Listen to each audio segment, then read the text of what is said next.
साथियों, स्वागत है आपका हमारे YouTube चैनल पर। तो आज हम पढ़ेंगे बुद्धि। साइकोलॉजी का टॉपिक है बुद्धि, जो कि रीड mains first grade second grade में पूछा जाता है। तो हम बढ़ते हैं आगे। देखो बुद्धि, देखो बुद्धि की परिभाषा हम देखेंगे बेटा। बोरिंग ने बुद्धि की परिभाषा बेटा क्या दी है? बुद्धि औपचारिक परिभाषा दी है बुद्धि की, ठीक बेटा। बुद्धि परीक्षण जो मापता है वही बुद्धि है, ठीक है। बोरिंग ने क्या है? जो मापता है वही बुद्धि है, बोरिंग ने कहा है, ठीक है। टर्मन, अमूर्त विचारों के बारे में सोचने की योग्यता क्या है बेटा? बुद्धि। क्या है? बुद्धि। अब देखो, टर्मन के ऊपर ररा लगा हुआ है। क्या लगा हुआ है? ररा। और अमूर्त के ऊपर भी ररा लगा हुआ है। तो टर्मन अमूर्त ऐसे याद रखना है ना। टर्मन ने बुद्धि को अमूर्त बताया बेटा, ठीक है, ध्यान रखना है ना। वुडवर्थ, बुद्धि कार्य करने की विधि है। क्या है? बुद्धि कार्य करने की विधि है। अब वुडवर्थ, वर्थ को क्या पढ़ोगे? वर्क। क्या पढ़ोगे? वर्क। वर्क मतलब क्या होता है? कार्य। तो एक कार्य वुडवर्क, वुडवर्क। समझ गए आप? तो बुद्धि कार्य करने की विधि है। तो चीजें समझ में आ रहा है? ठीक है, तो ऐसे ही याद करने का तरीका है केवल, है ना। वुड्रो, है ना। वुड्रो, बुद्धि ज्ञान का अर्जन करने की क्षमता है ना। वुड्रो ने कहा है, ठीक है ना। वुड रो, बुद्धि ज्ञान करने की अर्जन की क्षमता है ना। वुड्रो नहीं है, वुड्रो है ये, है ना।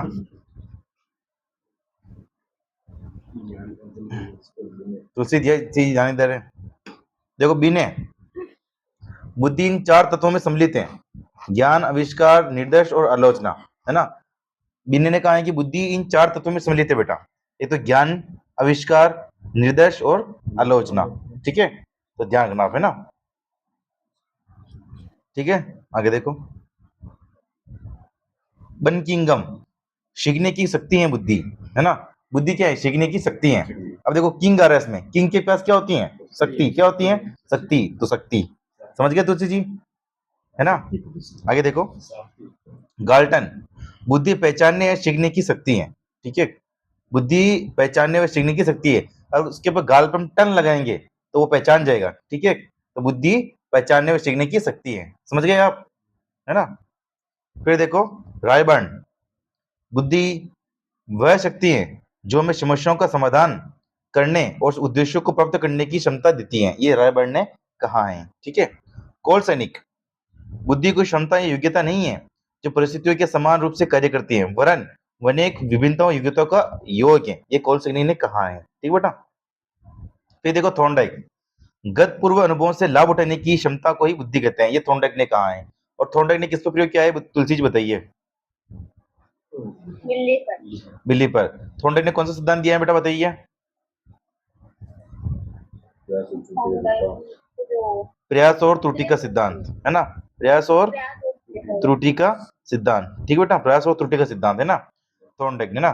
थॉर्नडाइक ने प्रयास और त्रुटि सिद्धांत के अंदर 8 नियम बताए हैं, जिसमें तो 3 तो मुख्य नियम थे और 5 गौण नियम थे, है ना। 3 वो तत्परता का नियम, अभ्यास का नियम, प्रभाव का नियम, ठीक है। तो थॉर्नडाइक की आप ध्यान रखना, ठीक बेटा। और थॉर्नडाइक ने बुद्धि को लिए क्या बोले? लाभ उठाने की क्षमता है, ये लाभ उठाओ आप, है ना, थॉर्नडाइक ने कहा है, ठीक है। फिर देखो बुद्धि की विशेषताएं। बुद्धि एक जन्मजात शक्ति है। बुद्धि क्या है? एक जन्मजात शक्ति है। इस सब में एक बुद्धि जन्मजात ही रहती है ना, ध्यान रखना, ठीक है। बुद्धि पर वंशानुक्रम, वातावरण दोनों का प्रभाव पड़ता है, ठीक है। बुद्धि पर वंशानुक्रम प्रभाव भी पड़ेगा। वो क्या पता उसके पिताजी ऐसे हो और बच्चा भी ऐसे निकल जाए, ठीक है।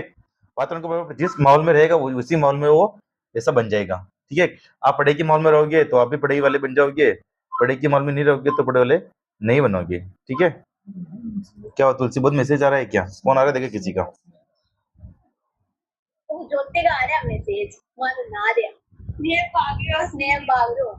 बुद्धि द्वारा व्यक्ति अपने पूर्व अनुभवों से लाभ प्राप्त करता है, ठीक है। बुद्धि के द्वारा व्यक्ति क्या करता है? अपने पूर्व अनुभव से लाभ प्राप्त करता है, ठीक है। जिसके अंदर तुलसी के अंदर बुद्धि है भी, ठीक है। इसके पूर्व अनुभव से ये लाभ प्राप्त कर रही है भी, है ना, ठीक है।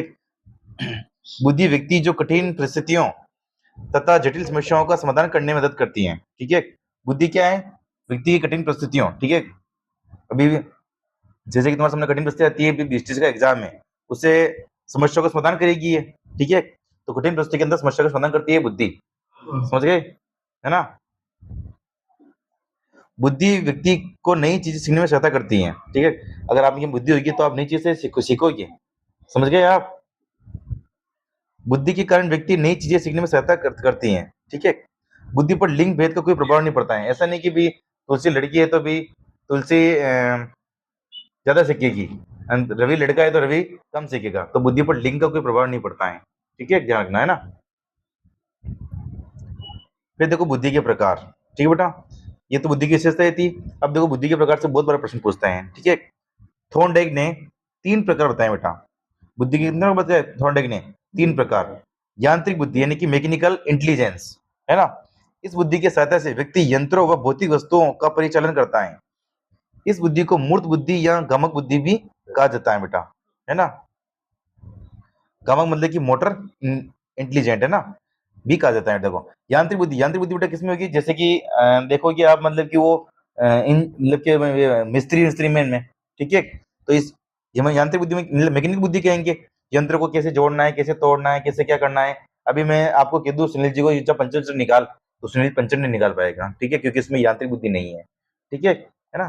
तो यांत्रिक बुद्धि को गमक बुद्धि भी कहते हैं, मूर्त बुद्धि भी बोलते हैं, है ना। ठीक बेटा, जो भी काम होगा अपन को दिखेगा वो, ठीक है, यानी मूर्त दिख रहा है, समझ गए। आगे देखो अमूर्त बुद्धि, ठीक है, यानी कि अपन को नहीं दिखेगा। एब्स्ट्रैक्ट इंटेलिजेंस, इसका संबंध प्रतीकों, चिन्हों, संकेतों आदि के आधार पर समस्या का समाधान खोजने से है, ठीक है। प्रतीकों 10 ऐसे कि मतलब से ऐसे कर देते हैं अपन, यानी कि मतलब काम हो गया मतलब कि, है ना। तो प्रतीक, है ना, चिन्ह मतलब कि, ठीक है, क्या मतलब चिन्ह होते हैं मतलब कि, तो चिन्ह के माध्यम से हम उसको फॉलो करते हैं, ठीक है ना। तो अपने ये अमूर्त बुद्धि है इसके अंदर बेटा, क्या है? अमूर्त बुद्धि है, ठीक है। अमूर्त बुद्धि का उपयोग पुस्तकीय ज्ञान को अर्जन करने के लिए अधिक होता है। कि पुस्तक का जो हम ज्ञान अर्जित करते हैं ना, उसमें हम अमूर्त बुद्धि का ही प्रयोग करते हैं, क्योंकि अपना माइंड के अंदर जाएगा वो तो दिखेगा थोड़ी क्या। तो अमूर्त बुद्धि का प्रयोग हो रहा नहीं हो रहा, ठीक है। तो आप ध्यान रखना इस चीज का, है ना। और मैं तुलसी जी से ये प्रश्न पूछना चाहता हूँ कि चिन्ह अधिगम किसने दिया है? चिन्ह अधिगम किसने दिया? हाँ, टोलमैन ने दिया। किसने दिया? टोलमैन ने, ठीक है। हाँ, वो मेरे YouTube पे चैनल पे आप इस सभी की वीडियो पड़े हैं, आप वीडियो को जाके देखिए। सामाजिक बुद्धि, सोशल इंटेलिजेंस, इस बुद्धि का संबंध व्यक्तिगत या सामाजिक कार्यों से होता है। जिस व्यक्ति में बुद्धि अधिक होती है वह मिलनसार व सामाजिक कार्यों में रुचि लेने वाला होता है, ठीक है। सामाजिक बुद्धि जिसमें अधिक होगी ना, तो मतलब कि वो सभी से हाथ मिलाएगा, हेलो हाय सबसे अच्छा रहेगा, और मतलब कि सभी कार्यों में रुचि लेगा, ठीक है। सोशल इंटेलिजेंस बुद्धि, ठीक है। ऐसे जयप्रकाश जी मार साहब में है ये बुद्धि, ठीक है, सामाजिक बुद्धि। वो सभी से हाय हेलो करते हैं, ठीक है, और सभी कामों में भाग लेते हैं वो, है ना। तो सामाजिक बुद्धि है ना बेटा, है ना। तो ध्यान में थोड़े ने 3 प्रकार बताए बेटा, ठीक है। यांत्रिक बुद्धि, अमूर्त बुद्धि और सामाजिक बुद्धि, ठीक है, ध्यान रखना, है ना। ध्यान इधर होना चाहिए।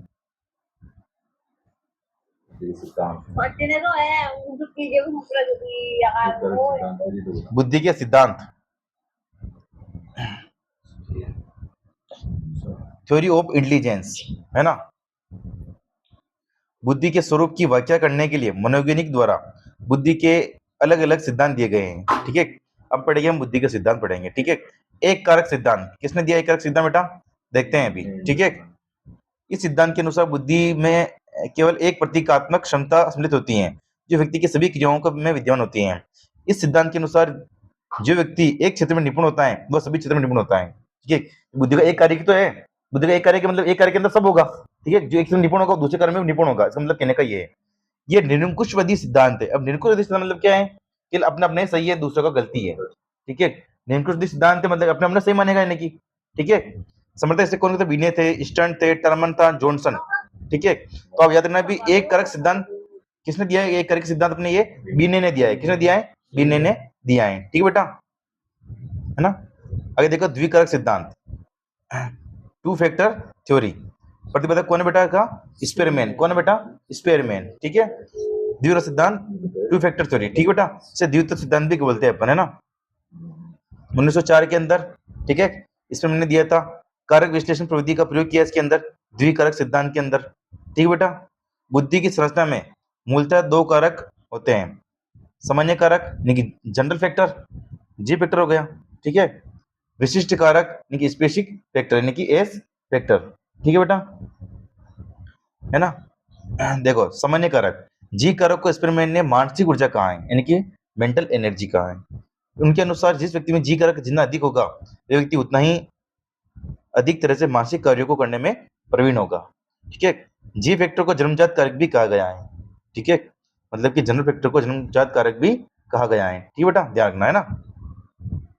फिर देखो विशिष्ट कारक, है ना। प्रत्येक मानसिक कार्य को करने के लिए कुछ विशिष्टता की जरूरत पड़ती है, क्योंकि हर मानसिक कार्य एक दूसरे से अलग होता है। इसे एस फैक्टर कहते हैं। ठीक है, देखो इसमें मैं आपको नॉर्मल तरीके से बता दूं, जी फैक्टर और एस फैक्टर, है ना, यानी कि मतलब जनरल इंटेलिजेंस, स्पेशल इंटेलिजेंस। ठीक है, जनरल तो सभी के अंदर होता है। ठीक है, एस फैक्टर से क्या होता है, वो अलग अलग हो जाते हैं। ठीक है, जैसे के अंदर इसके अंदर ज्यादा है एस फैक्टर, ठीक है, तो ये इससे अलग हो गया। ठीक है ना। तो जनरल फैक्टर तो तुम सभी में है, लेकिन एस फैक्टर से सब अलग अलग हो जाएंगे। ठीक है, तो कुछ अलग अलग होता है ना। इस कार्य पर व्यक्ति के प्रशिक्षण पूर्व अनुभूतियों का प्रभाव पड़ता है ना। तो इस कार्य पर इसके प्रशिक्षण का प्रभाव पड़ेगा, इसने पढ़ा उनको, इसलिए इस अलग हो गया। ठीक है ना। जी व एस कारक दोनों, जी कारक अधिक महत्वपूर्ण होता है बेटा, है ना, जी कारक अधिक महत्वपूर्ण होता है। ठीक है, जी फैक्टर की मात्रा व्यक्ति में निश्चित होती है, अर्थात इसमें वृद्धि नहीं की जा सकती। जनरल फैक्टर्स में समान होगा, विशिष्ट में समान इसलिए नहीं होगा कि विशिष्ट तो आप पढ़ोगे तो ज्यादा पाओगे। ठीक है, तो ये स्क्रीन मैंने दिया है द्वितीय तत्व का सिद्धांत, बेटा ध्यान रखना। ठीक है बेटा, आगे देखो समूह कारक सिद्धांत, समूह कारक सिद्धांत। ठीक है बेटा, नहीं कि ग्रुप फैक्टर क्या है, ग्रुप फैक्टर थ्योरी। ठीक है, समूह कारक सिद्धांत किसने दिया है, थ्रस्टन ने 1938 के अंदर दिया था बेटा, है ना। इनके अनुसार बुद्धि में मानसिक क्षमताओं के कई समूह होते हैं, और जिसमें हर समूह का अपना एक प्रधान कारक होता है बेटा, है ना, लाइक कॉमन फैक्टर होता है। ठीक है, हर समूह का, है ना। ऐसे प्रधान कारक एक दूसरे से स्वतंत्र होते हैं। ठीक बेटा, है ना। परंतु किसी एक प्रधान कारक के अंतर्गत आने वाली सभी मानसिक क्षमताएं सहसंबंधित होती है बेटा। थ्रस्टर ने 7 प्रधान क्षमताओं के बारे में बताया है।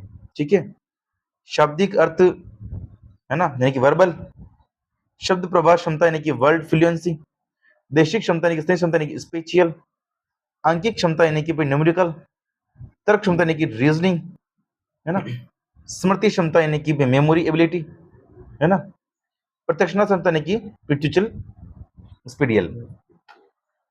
7 प्रधान क्षमता बेटा। ठीक है, प्राइमरी मेंटल एबिलिटीज, PMA, है ना। किस 7 हो गई तो कितने ग्रुप बन गए ना ये, तो ग्रुप फैक्टर किसने दिया बेटा, ग्रुप फैक्टर है थ्रस्टन ने, किसने दिया, थ्रस्टन ने। ठीक है ना। आगे देखो अगला सिद्धांत बेटा, प्रतिदर्श का सिद्धांत, है ना, या प्रतिमान का सिद्धांत। प्रतिदर्श मतलब क्या होता है बेटा, सैंपलिंग, क्या है, सैंपलिंग थ्योरी। ठीक बेटा, सैंपलिंग थ्योरी। ठीक बेटा, प्रतिदर्श सिद्धांत यानी सैंपलिंग थ्योरी थॉमसन ने दिया। क्या बेटा, किसने दिया है, थॉमसन ने 1916 के अंदर दिया था बेटा। थॉमसन के अनुसार बुद्धि क्षमताओं में कई सारे कारक संबंधित होते हैं, जो कुछ निश्चित क्षमताओं में उभयनिष्ठ या कॉमन होते हैं बेटा। ठीक है, तो सैंपलिंग मतलब सैंपल। ठीक है, किस तरह कारक संबंधित होते हैं बेटा, इसके अंदर कुछ निश्चित क्षमताओं में उभयनिष्ठ होते हैं, मतलब कि एक दूसरे समान होते हैं बेटा, है ना। ठीक है, तो ध्यान में भी प्रतिदर्श सिद्धांत किसने दिया, थॉमसन दिया है। आपके अंदर ज्यादा प्रश्न यही पूछेगा इसके अंदर कि प्रतिदर्श का सिद्धांत किसने दिया, थॉमसन दिया। ग्रुप फैक्टर किसने दिया, थ्रस्टर ने दिया, है ना। द्विकारक सिद्धांत किसने दिया, स्पेयरमैन ने, है ना। फिर देखो बहुकारक सिद्धांत बेटा। ठीक है, कौन सा सिद्धांत, बहुकारक सिद्धांत। ठीक है, मल्टी फैक्टर थ्योरी। ठीक है, आप इसको इंग्लिश में याद रखना, है ना, मल्टी फैक्टर थ्योरी। थॉर्नडाइक ने दिया बेटा, ये किसने दिया है, थॉर्नडाइक ने। ठीक है बेटा, थॉर्नडाइक ने दिया है। ठीक है बेटा, आगे देखो थॉर्नडाइक ने स्पेरमैन के सिद्धांत को अस्वीकार किया। क्या किया बेटा, थॉर्नडाइक ने स्पेरमैन के सिद्धांत को क्या किया, अस्वीकार किया। बुद्धि सिर्फ 2 कारकों पर के मिलने से नहीं बनती है, बुद्धि की रचना बहुत छोटे छोटे तत्वों से मिलकर बनी होती है। जैसे तो बहुकारक सिद्धांत है, मल्टी फैक्टर। ठीक है, प्रत्येक कारक विशिष्ट मानसिक क्षमता का प्रतिनिधित्व करता है तथा एक दूसरे से स्वतंत्र होता है। ठीक है, थॉर्नडाइक के सिद्धांत को बालू का सिद्धांत भी कहते हैं। तो बहुकारक सिद्धांत को बालू, बालू को फेंक दिया, उसमें एक एक कण का एक विशेष महत्व है। ठीक है ना। जैसे बालू का सिद्धांत किसने किया बेटा, थॉर्नडाइक ने कहा है। ठीक है, सैंड थ्योरी, है ना, सैंड मतलब बालू। ठीक है, तो आप ध्यान रखना। ठीक है, अब देखो अगला सिद्धांत है बेटा 3 डायमेंशनल थ्योरी, है ना। ठीक है, 3 तत्व, है ना, त्रितत्व, है ना, त्रिविमीय सिद्धांत यानी कि 3 डायमेंशनल थ्योरी। ठीक बेटा, किसने दिया बेटा ये सिद्धांत, गिलफोर्ड, किसने दिया है, गिलफोर्ड ने। ठीक है, त्रिविमीय सिद्धांत को अधिक महत्वपूर्ण माना गया है। ठीक है, गिलफोर्ड ने, है ना, 1967 में दिया बेटा ये सिद्धांत, है ना। बुद्धि के सभी तत्वों को 3 विमों में बांटा जा सकता है, संक्रिया, विषय वस्तु और उत्पादन। ठीक है, देखो संक्रिया व्यक्ति द्वारा की जाने वाली मानसिक प्रक्रिया के स्वरूप को कहा जाता है संक्रिया। ठीक है, संक्रिया मतलब कुछ ना कुछ क्रिया चलेगी अंदर। ठीक है बेटा, है ना, मानसिक क्रिया, मस्तिष्क के अंदर, इसके अंदर, माइंड के अंदर। ठीक है बेटा, 5 संक्रिया बताई गई फर्स्ट के अंदर, है ना। देखो संज्ञान, ज्ञान किसमें, माइंड में होगा। ठीक है, स्मृति, मेमोरी माइंड में होगी। ठीक है, फिर मेमोरी को 2 भागों में बांट दिया 1888 के अंदर, स्मृति कूट लेखन और स्मृति धारण। ठीक है, फिर अपसरी चिंतन। ठीक है, चिंतन होगा कहां से होगा, माइंड से होगा। फिर अभिसरी चिंतन, अपसरी तो मतलब क्या है, खुला हुआ, अभिसरी मतलब केंद्रित एक जगह पे, है ना। मूल्यांकन इवोल्यूशन, ये भी माइंड से होगा। ठीक है ना। तो पहले 1 2 3 4 5, फिर 6 हो गए बाद में, है ना। कितने हो गए बाद में, 6 हो गए। 6 कैसे हो गए, 1 2 3, स्मृति को बांट दिया ना 2 भागों में, स्मृति कट गए यहाँ से, 1 2 3 4 5 6 हो गए। ठीक है, बाद में 6 हो गए थे, है ना। फिर देखो विषय वस्तु, विषय वस्तु वह सामग्री होती है जिस पर संक्रिया की जाती है। विषय वस्तु पे क्या मतलब, जो हमें ज्ञान है ना उसके ऊपर डेवलपमेंट होगा। ठीक है, विषय वस्तु क्या है, संक्रिया की जाएगी विषय वस्तु के ऊपर, है ना। 4 विषय वस्तु बताई गई है बेटा, आकृतिक, दृश्य, श्रव्य, है ना। 1963 में आकृतिक को 2 भागों में बांट दिया था, कब बांटा था, 1963 के अंदर। फर्स्ट में तो 5 ही 4 बताई थी, है ना। सांकेतिक, संकेत के ऊपर ज्ञान चलेगा ना अपना, संक्रिया होगी संकेत के ऊपर, है ना। शाब्दिक, शब्द के ऊपर भी क्या होगा अपने, संक्रिया होगी, माइंड चलेगा ना भाई। आपके ऊपर शब्द है कि पृथ्वीराज रासो किसने लिखा है, तो ये शब्द है ना, ये उसके ऊपर संक्रिया लागू हुई। ठीक है, व्यवहारिक, है ना, व्यवहार के ऊपर भी संक्रिया लागू होती है, किससे क्या व्यवहार बनाया, माइंड कहता है वो सब चीजें, है ना। तो भी विषय वस्तु के ऊपर संक्रिया काम करेगी। ठीक है, और विषय वस्तु को भी कितने भागों में बांट दिया बेटा, 5 भागों में बट गई। फर्स्ट में तो 4 भाग थे, फिर बाद में देखो 1 2 3 4 5, है ना। बाद के अंदर फिर 1, ये 2, फिर ये 3, फिर ये 4, फिर ये 5, फिर बाद में 5 भाग में बढ़ गए। फर्स्ट में तो 4 ही थे, है ना, 4 विषय वस्तु। ठीक है ना। फिर देखो उत्पादन, है ना। उत्पादन विवाह में कभी भी संशोधन नहीं हुआ बेटा, बाकी दोनों में संशोधन हुआ ना संक्रिया में। हमने उत्पादन से ऐसे किसी विशेष प्रकार की विषय वस्तु पर की गई संक्रिया के परिणाम से होता है। संक्रिया विषय वस्तु पर की, अब उसको क्या परिणाम निकला, वो है उत्पादन। ठीक है, 6 प्रकार का बेटा होता है ना, इकाइयां बटी, यूनिट्स। ठीक है ना, वर्ग बटे, है ना, संबंध पता चला अपन को। ठीक है, पद्धतियां, सिस्टम, स्थानांतरण और आशय पता चला, है ना। ये संक्रिया करने के बाद में पता चला विषय वस्तु के ऊपर। ठीक है, तो उत्पादन हुआ, क्या हुआ, उत्पादन बेटा कितने प्रकार के, 6 प्रकार के। तो कितने हो गए बेटा अपने ये, देखो तो 6 प्रकार है। पहले में अपने 5 हुए थे। ठीक है, ये 5, फिर 4, फिर 6, तो 120 कारक हो गए टोटल। फिर ना फिर बढ़ गए थे बाद में ये, है ना। तो 1987 के अंदर 120 कारक थे। ठीक है बेटा, फिर देखो पहला संशोधन हुआ जब 150 हो गए, फिर दूसरे समय 180 हो गए। 180 कैसे हो गए बेटा, पहले में 5 बेटे, दूसरे में भी 5 ही हुए। ठीक है, और फिर 6 में, तीसरे में तो कोई संशोधन हो ही नहीं ना, तो 6 × 5 × 5, 6 म्हणजे 30, हाँ 30 पंजे 150 कारक।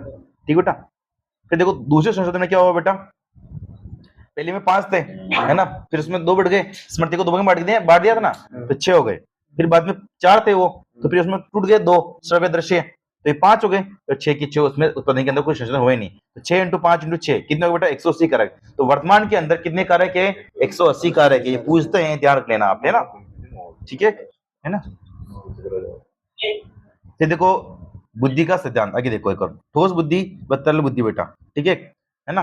अब तरल क्या चीज होती है बेटा, चाय होती है ना, और चाय को हम किसमें भरते हैं, केटली में। किसमें भरते हैं, केटली में। ठीक है, तो भी ठोस बुद्धि व तरल बुद्धि का सिद्धांत किसने दिया है, आरबी केटल ने। किसने दिया है, आरबी केटल ने दिया है। किसने दिया है, आरबी केटल ने दिया है। किसने दिया है, आरबी केटल ने दिया है। ठीक है, हाँ आरबी केटल ने, है ना, और हॉर्न ने। ठीक है, इन्होंने बुद्धि के 2 प्रकार बताए बेटा, तरल बुद्धि और ठोस बुद्धि। ठीक है, तरल बुद्धि और ठोस बुद्धि। ठीक है, अधिगम के लिए इंपोर्टेंट है ये। देखो तरल बुद्धि, सोचने व तर्कना सकने की जन्मजात वंशानुगत क्षमता होती है बेटा, है ना। ये एक प्रकार से मस्तिष्क का हार्डवेयर होता है तरल बुद्धि। व्यक्ति की सूचना संसाधनों की क्षमताओं की सीमा का निर्धारण करता है। उम्र के साथ साथ इसमें कभी आती है ना, उम्र के साथ साथ इसमें कमी आती है बेटा, कमी आती है। ठीक है, 30 साल के बाद में कम हो जाती है बेटा, है ना, ठोस बुद्धि।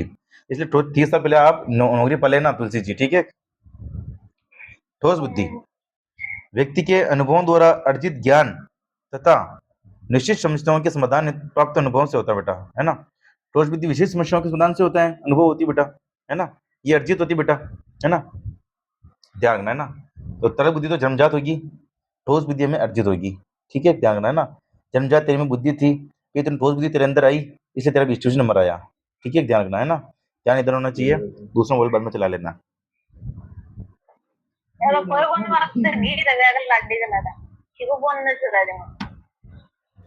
ध्यान को देने की जरूरत है।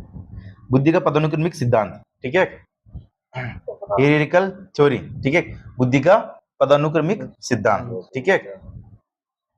बर्ट और वर्णन ने दिया है, किसने दिया है? बर्ट और वर्णन ने दिया है, ध्यान रखना है ना।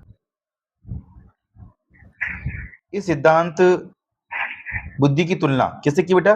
पिरामिड से की बेटा, किससे की है? पिरामिड से की है इस सिद्धांत की तुलना बेटा, है ना, जिसमें बुद्धि के अलग अलग कारकों को एक पदानुक्रम के रूप में समझाया गया है। इसमें एक्सपेरिमेंट का द्विकारक सिद्धांत, थर्स्टन का समूह सिद्धांत, गिलफोर्ड का बहुकारक सिद्धांत को मिलाकर ही बनाया गया बेटा, ठीक है बेटा। तो आप जानना बुद्धि का पदानुक्रम सिद्धांत बेटा किसने दिया है? बर्ट और वर्णन ने दिया है। किसने? बर्ट और वर्णन ने दिया है ना। फिर देखो बहुबुद्धि का सिद्धांत बेटा कौन सा है? फिर बहुबुद्धि का सिद्धांत, है ना, थ्योरी ऑफ मल्टीपल इंटेलिजेंस, ठीक है। बहुबुद्धि का सिद्धांत बेटा किसने दिया है? गार्डनर। किसने दिया है? गार्डनर। तो आपको इंग्लिश में देखना, थॉर्नडाइक ने किसने दिया है? मल्टीफैक्टर, है ना, थॉर्नडाइक ने मल्टीफैक्टर दिया है, और मल्टीपल किसने दिया है बेटा? गार्डनर। तो इंग्लिश के अंदर याद रखोगे तो अच्छा रहेगा। देखो गार्डनर की बुक बेटा कौन सी है? Frames of mind, the theory, the multiple intelligence, है ना। 1998 में इंटेलिजेंस रिफॉर्म्ड बुक में बुद्धि का 8वां प्रकार बताया गया है बेटा, है ना। वर्तमान में 8 प्रकार हैं आरबीसी के अनुसार, ठीक है, गार्डनर के मल्टीपल के अंदर, ठीक बेटा।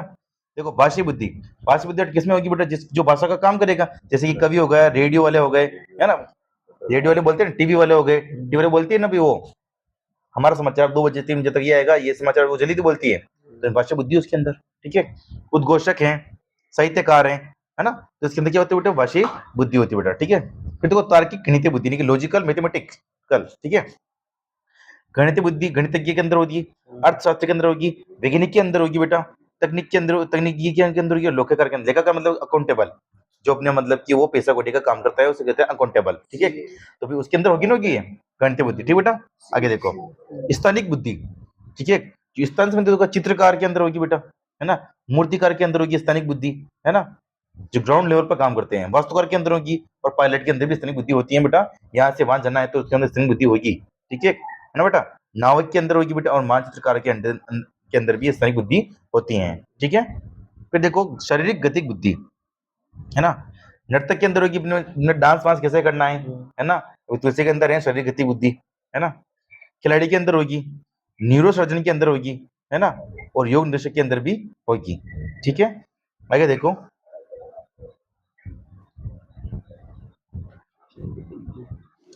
संगीतज्ञ बुद्धि, ठीक है, संगीतकार के अंदर होगी, गायक कलाकार के अंदर होगी, वादक के अंदर होगी, ठीक है। फिर व्यक्तिगत अन्य बुद्धि प्रबंधक मनोज्ञानी के अंदर होगी, समाज सेवी के अंदर होगी, और अध्यापक के अंदर होगी व्यक्तिगत अन्य बुद्धि बेटा, ठीक है। व्यक्तिगत अन्य बुद्धि मतलब जो दूसरों के लिए काम में ली जाती है, ठीक है। अध्यापक के अंदर होती है कि मतलब बच्चों को कैसे पढ़ाना है कैसे नहीं पढ़ाना है, ठीक है। समाज सेवी के अंदर होती है बेटा, है ना, कि किसको कैसे के मतलब क्यों समाज के अंदर सेवा करनी है, ठीक है। व्यक्तिगत आत्म बुद्धि यानी कि खुद के लिए।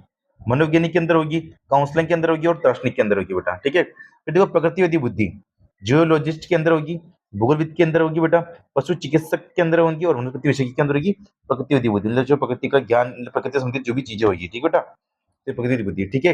तो अपने ध्यान रखना अपने बेटा गार्डनर ने बेटा, ठीक है, बुद्धि बहुबुद्धि का सिद्धांत दिया, मल्टीपल का सिद्धांत दिया बेटा, ठीक है, जिसकी बुद्धि के अंदर 8 प्रकार बताए, उनको बेटा 8 प्रकार बताएं बेटा, ठीक है बेटा, ध्यान रखना, ठीक है, ठीक है तुलसी जी। आगे देखो त्रितंत्र का सिद्धांत बेटा, ठीक है, टेरी की थ्योरी, ठीक बेटा, इंफॉर्मेशन, है ना, प्रोसेसिंग, है ना, थ्योरी। देखो त्रितंत्र का सिद्धांत बेटा किसने दिया बेटा? ये स्टर्नबर्ग ने, किसने दिया है? स्टर्नबर्ग ने। इसकी एक पुस्तक थी बेटा बियॉन्ड आईक्यू, है ना। बुद्धि अलग अलग घटकों में बटी होती है बेटा। स्टर्नबर्ग के अनुसार व्यक्तियों में 3 प्रकार की बुद्धि होती है बेटा। विश्लेषणात्मक बुद्धि यानी कि एनालिटिकल, संरचनात्मक बुद्धि यानी कि क्रिएटिव, और व्यवहारिक बुद्धि यानी कि प्रैक्टिकल। ठीक है बेटा। विश्लेषणात्मक बुद्धि जो हम लोग कुछ हम तोड़ सकते हैं, संरचनात्मक बुद्धि जो हम जोड़ सकते हैं, और व्यवहारिक बुद्धि यानी कि जो सब में होती है बेटा। ठीक है। तो त्रितंत्रिक बुद्धि यानी कि टेरिक थ्योरी अपने स्टैंड बुद्धि बेटा, है ना। देखो विश्लेषणात्मक बुद्धि, इसके घटकीय बुद्धि कहते हैं बेटा। किसी समस्या को उसके विभिन्न अंगों में बांटकर समाधान करने की क्षमता को विश्लेषणात्मक बुद्धि कहते हैं। विश्लेषण पता चल रहा है कि बांटना है कि, है ना, तो इसे विश्लेषण बुद्धि कहेंगे। सृजनात्मक बुद्धि, इस प्रकार की बुद्धि में ऐसे मानसिक कौशल सम्मिलित होते हैं बेटा जिनकी आवश्यकता नए प्रकार की समस्याओं के समाधान से लिए पड़ती है बेटा, है ना। ये सृजनात्मक बुद्धि, सृजनात्मक बुद्धि को क्या बोलेंगे? सृजनात्मक बुद्धि यानी कि भी सृजन मतलब नई चीज क्रिएट कर रहे थे, तो नए प्रकार की समस्याओं का समाधान करने के लिए हमें सृजनात्मक बुद्धि की आवश्यकता होगी। इसे अनुभवजन्य बुद्धि भी हम कहते हैं बेटा। ठीक है। व्यवहारिक बुद्धि, इसे संदर्भात्मक बुद्धि भी कहते हैं। इस प्रकार की बुद्धि से व्यक्ति अपने वातावरण को खास ढंग से बदलने, परिवर्तित करने की क्षमता व परिवर्तित स्थिति में स्वयं की समायोजित करने की क्षमता होती है। तो जिसके अंदर व्यवहारिक बुद्धि होगी ना, तो कहीं भी एडजस्ट कर सकता है। ठीक है ना। जिन लोगों में बुद्धि अधिक मात्रा में होती है वे अधिक व्यवहार कुशल होते हैं बेटा। वो अधिक मिलते जुलते वाली बुद्धि भी बेटे होते हैं। व्यवहारिक बुद्धि जिसमें होगी ना बेटा, तो सबसे अच्छा बोलेंगे, है ना। तो ध्यान रखना, है ना, व्यवहारिक बुद्धि। ठीक है, जो कि मेरे में है। ठीक है, मैं अधिक व्यवहार कुशल आदमी हूँ। फिर देखो कैरोल का त्रिस्तरीय सिद्धांत। ठीक बेटा, थ्री स्टेट्रम, है ना। वो टेरिक थ्योरी तो दी थी बेटा किसने? स्टर्नबर्ग, है ना। और कैरोल ने अपने दिए बेटा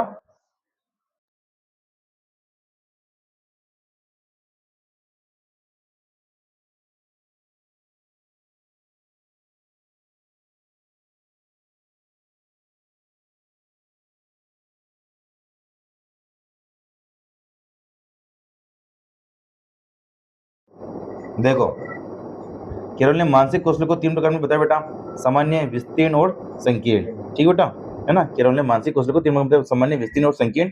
ये पूछते हैं, ध्यान रखना, है ना। आगे देखो पास मॉडल। ठीक है, ये मॉडल आईपी दास व नीलगिरी किरबी द्वारा दिया गया है। पास मॉडल, ठीक बेटा, PASS, है ना, पास मॉडल। ठीक बेटा, बौद्धिक क्रिया निम्न 4 तरह के तंत्रिकीय तंत्रों में आत्मनिर्भर कार्यों के आधार पर होती है बेटा। देखो पास, है ना, PASS, तो देखो P मतलब प्लानिंग, A मतलब अवधान, S मतलब समकालिक यानी कि सिमुलेटेंस, अनुक्रमिक यानी कि सक्सेसिव। ठीक बेटा, तो पास हो गया। पास मतलब किसने दिया है? आईपी दास, जेज नीलगिरी। ठीक बेटा, फिर देखो जेनसन का सिद्धांत बेटा, इन्होंने 2 स्तरों की योग्यताओं के बारे में बताया बेटा। प्रथम स्तर पर सचेतनात्मक अधिगम होगा, ठीक है, और द्वितीय स्तर पर उच्च संज्ञानात्मक क्षमता होगी बेटा, है ना। तो जेनसन का सिद्धांत था बेटा, 2 भागों में बताया। ठीक है। अब देखो सांघिक बुद्धि यानी कि भी इमोशनल। ठीक है बेटा, सांघिक बुद्धि संपत्ति सेल्वी व मेयर ने दिया बेटा। सांघिक बुद्धि किसने दी बेटा? सेल्वे व मेयर ने दिया है ना। इसका जो विस्तृत विवरण दिया है ना, वो किसने दिया बेटा? गोलमैन ने। किसने दिया है? गोलमैन ने। बुक थी इसकी बेटा, देखो गोलमैन की, है ना। इसकी सेल्वी की, है ना, emotional intelligence why it can matter more than IQ, है ना। सांघिक बुद्धि के तत्वों को 2 भागों में बांटा बेटा, व्यक्तिगत तत्व और अंतर्व्यक्तिगत तत्व, यानी कि पर्सनल कंपोनेंट्स और इंटरपर्सनल कंपोनेंट्स। ठीक बेटा, है ना। फिर देखो बुद्धि का मापन। बुद्धि का पहला परीक्षण बीने व साइमन ने किया है 1905 के अंदर। बीने ने सिद्धांत दिया था एक तरह का सिद्धांत जिसे निरंकुश बुद्धि सिद्धांत भी बोलते हैं। ध्यान रखना, पहले प्रश्न में मैंने ये पढ़ाया था, है ना। मानसिक आयु, है ना। सर्वप्रथम बीने ने यह विचार दिया, मानसिक आयु की गणना व्यक्ति के किसी विशेष बुद्धि परीक्षण पर किए गए निष्पादन के अनुसार की जाती है ना। मानसिक आयु जैसे कि मतलब कि अभी जैसे कि क्या बोलते हैं, मतलब कि कोई मतलब कि 30 साल की लड़की है ना, और कोई 15 साल की लड़की है। ठीक है, 30 साल की लड़की को कुछ नहीं आता है, लेकिन 15 साल की लड़की को आता है ना। तो उसकी मानसिक आयु तेज है, किसकी? 15 साल की लड़की की। इससे बोलते हैं मानसिक आयु। अब जानेंगे आपकी बुद्धि की आयु, क्या बोलते हैं? आपकी बुद्धि की आयु, समझ गए आप, है ना। ठीक है, अब देखो 33 आयु, 33 मतलब कि वास्तविक आयु, क्या होगी? वास्तविक आयु। ठीक है, तो सच में मतलब कि भाई 30 आयु वाली डोगरी और 15 साल वाली जवान। ठीक है, 33 आयु क्रोनोलॉजिकल एज, वास्तविक आयु भी कहते हैं बेटा, जिसकी गणना व्यक्ति के जन्म से लेकर वर्तमान तक की जाती है बेटा। ठीक है ना। बुद्धि लब्धि, इंटेलिजेंस क्वांटिटी यानी कि IQ। नोट 1912 में विलियम स्टर्न ने मानसिक बुद्धि लब्धि का संप्रति दिया है। किसने दिया है? विलियम स्टर्न ने मानसिक बुद्धि लब्धि का संप्रति दिया है बेटा। किसने दिया? विलियम स्टर्न ने। ठीक है, IQ के रूप में इकाई टर्मन ने दिया बेटा। ठीक है, 1916 के रूप में, है ना, 1916 में स्टैनफोर्ड विश्वविद्यालय में। बुद्धि लब्धि, देखो बुद्धि लब्धि का सूत्र पूछते हैं हर एग्जाम के अंदर, बुद्धि लब्धि का सूत्र आता है, ध्यान रखना, ठीक है। मानसिक आयु बटे वास्तविक आयु इंटू 100, है ना। मानसिक यानी कि भी MA, है ना, और CA मतलब वास्तविक आयु, है ना, इंटू 100। ये पूछते ही देना हो ना, ठीक है। 10 बार प्रश्न आया हुआ है और 10 बार प्रश्न में ये इसी फॉर्म में देता है, ये CA MA में, ये पता नहीं चलता है CA MA में, है ना। MA मतलब मानसिक आयु, CA मतलब वास्तविक आयु, है ना, इंटू 100, है ना। बुद्धि लब्धि का सूत्र बेटा ये, है ना। और बेटा ये सूत्र है ना बेटा, किसने दिया था? टर्मन ने। किसने दिया था? टर्मन ने। ये सूत्र बेटा टर्मन ने दिया था, है ना तुलसी जी, आप याद रखना, ठीक है बेटा। आगे देखो, बुद्धि परीक्षणों का वर्गीकरण। 2 आधार पर बुद्धि को प्रश्नों का वर्गीकरण कर सकते हैं बेटा, क्रियान्वयन के तरीके के आधार पर, व्यक्तिगत परीक्षण और सामूहिक परीक्षण, ठीक बेटा। व्यक्तिगत परीक्षण, एक बार में एक ही व्यक्ति का परीक्षण किया जाता है बेटा। 1905 में पहला व्यक्तिगत बुद्धि परीक्षण बीने सैमन ने किया है बेटा, ठीक है।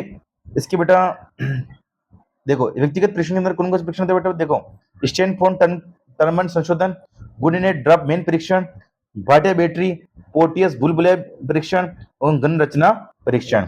ये सब प्रश्न बेटा किसमें आते हैं? व्यक्तिगत परीक्षण में आते हैं, ठीक है, ध्यान रखना, है ना, समझ गए आप, ठीक है।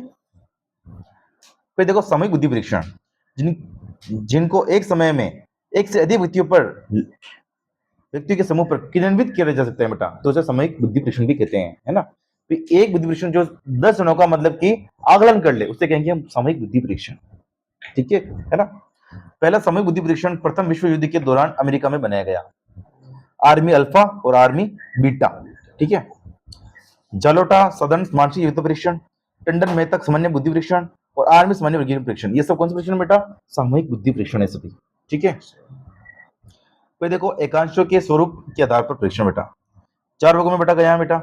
शाब्दिक बुद्धि परीक्षण, ऐसे बुद्धि परीक्षण जिनमें लिखित शब्दों या भाषा का प्रयोग परीक्षण के प्रश्नों व एकांश में दृश्यों में किया जाता है बेटा, ठीक है। शाब्दिक परीक्षण मतलब इसमें शब्दों का प्रयोग किया जाएगा और एकांश मतलब इसमें प्रश्नों का प्रयोग किया जाएगा, है ना। ये जिसमें एकांश आ रहा है ना बेटा, ये प्रश्न, ठीक है। शाब्दिक मतलब कि शब्दों के आधार पर किया जाएगा, है ना। देखो फिर शाब्दिक व्यक्तिगत बुद्धि, है ना, एक समय में एक व्यक्ति का बुद्धि का मापन होगा, उसे हम कहेंगे शाब्दिक व्यक्तिगत बुद्धि, ठीक है। बिना सैमन परीक्षण यही था जिसमें 30 एकांश मतलब 30 प्रश्न थे उसके अंदर, है ना। शाब्दिक समूह बुद्धि परीक्षण, शब्द होंगे लेकिन समूह का परीक्षण करेगा, ठीक है। एक ही समय में एक से अधिक व्यक्तियों की बुद्धि का मापन करेगा, जैसे कि आर्मी अल्फा और आर्मी सेना परीक्षण, ठीक बेटा। फिर देखो शाब्दिक बुद्धि परीक्षणों को पेपर पेंसिल परीक्षण भी कहा जाता है। शाब्दिक जो शब्द होंगे बेटा उसके अंदर, तो पेपर पेंसिल होगी ना, होगी, शब्दों का प्रयोग करेंगे तो, ठीक है। फिर देखो अशाब्दिक, जिसमें बुद्धि शब्द का प्रयोग नहीं होगा, ठीक है। भाषा का प्रयोग निर्देशों को देने में, लेकिन परीक्षण के एकांशों में नहीं होता है बेटा, है ना। सामान्यतः एकांश में कुछ चित्र होते हैं बेटा, अब चित्र होंगे तो शब्दों का प्रयोग वैसे नहीं हो रहा, है ना। और उत्तर की चित्र का चुनाव करने पर देते हैं बेटा, उत्तर जो देंगे बेटा वो चित्र का चुनाव करके करेंगे, ठीक बेटा। सेना बेटा परीक्षण, ठीक है, और शिकागो भाषा रहित परीक्षण और रेविनकृत प्रोग्रेसिव मेट्रिक टेस्ट, ये सब बेटा परीक्षण कौन से बेटा? अशाब्दिक बुद्धि परीक्षण बेटा, है ना, इसमें शब्दों का प्रयोग नहीं हो रहा है, ठीक है। क्रियात्मक बुद्धि परीक्षण, इसमें भाषा का प्रयोग नहीं होगा, इसमें परीक्षार्थी के समूह कुछ वस्तुएं वास्तविक रूप से उपस्थित की जाती हैं, जिनका परिचालन जोड़ तोड़ परीक्षार्थी को करना होता है बेटा, है ना। क्रिया करेगा वो क्रिया के आधार पर बुद्धि का परीक्षण होगा। सबसे पहले सेंगुइन द्वारा परीक्षण बनाया गया और सेंगुइन फॉर्म बोर्ड उसने बनाया था। कोब लोक डिजाइन परीक्षण, हिली चित्र पूर्णता परीक्षण, गण रचना परीक्षण, गोडेट फॉर्म बोर्ड परीक्षण, पोर्टियस बुलबुले परीक्षण, मेरिल पोमर ब्लॉक परीक्षण, एलेक्जेंडर का पास एलान परीक्षण। ये प्रश्न कौन है? क्रिया बुद्धि परीक्षण, क्रिया के द्वारा काम होगा बेटा। फिर देखो अभाषीय बुद्धि परीक्षण, जिसके अंदर भाषा का प्रयोग ही नहीं होगा, भाषा का प्रयोग न तो एकांश में होता है, नहीं निर्देश में होता है। समझते ऐसे परीक्षण हाव भाव चित्र द्वारा बताए जाते हैं बेटा, चित्र के द्वारा बताएंगे, हाव भाव के द्वारा बताएंगे, इसमें भाषा का प्रयोग नहीं होगा। गुड एनएफ ड्रा मेन परीक्षण, ये अभाषीय बुद्धि परीक्षण था। केटल संस्कृति मुक्त बुद्धि परीक्षण, ये अभाषीय बुद्धि परीक्षण था बेटा, भाषा का प्रयोग इसमें नहीं हो रहा था, ठीक बेटा। तो ये थी अपनी बुद्धि, ठीक है। आई होप आपको अच्छी लगी होगी, ठीक है। तो बुद्धि के सिद्धांत आप याद रखना, बुद्धि की विशेषता याद रखना, ठीक है। और बुद्धि का मापन आप याद रखना, बुद्धि का सूत्र आप याद रखना, ठीक है। तो मिलते हैं नेक्स्ट वीडियो में। जय हिंद, जय भारत।